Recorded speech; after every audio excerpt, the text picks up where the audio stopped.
Justice au Togo, procès de l'activiste Affection. La Cour d'appel répond à sa demande de liberté provisoire. À 27 février 2025 sur Actulomé, restez jusqu'à la fin.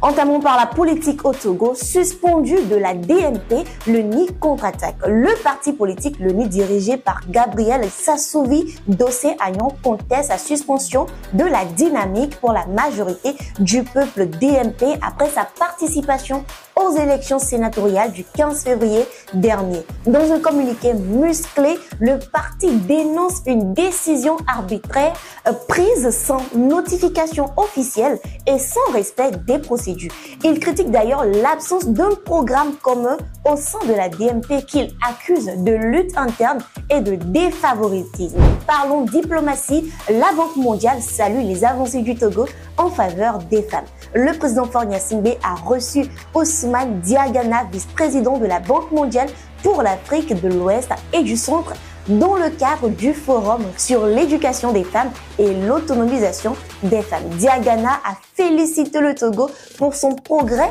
Il a également discuté des programmes financés par la Banque mondiale dans plusieurs secteurs clés du pays, soulignant le Togo comme un modèle à suivre en Afrique. Et à présent, justice au Togo, pas de liberté provisoire pour Affection. On vous explique. La Cour d'appel de Lomé a rejeté la demande de liberté provisoire d'Honoré Sichopé Sopor alias Affection, arrêté depuis le 12 janvier 2025 pour atteinte à la sûreté de l'État après sa publication de poèmes faits à part sur Facebook. Tandis que ses avocats dénoncent un manque de preuves des irrégularités dans la procédure, le gouvernement insiste sur la nécessité de sa détention pour préserver l'ordre public. La société civile et les défenseurs des droits humains crient à la répression et à la liberté d'expression et promettent de poursuivre le combat pour Affection. Et nous allons clore en beauté dans le sport. Parlons de la légende Adebayor, honoré à Lagos. En pleine retraite, la légende du football togolais Emmanuel Adebayor a été honoré du prix du meilleur ambassadeur lors de l'African Gaming Expo 2025 à Lagos.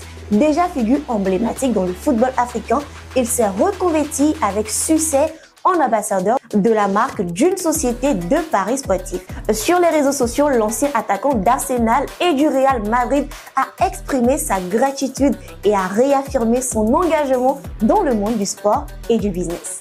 27 février 2025 sur Actulomé. Merci à vous d'avoir suivi ce survol de l'actualité. Farida Bunala pour vous. Republiez massivement et lâchez-vous dans les commentaires. Actulomé.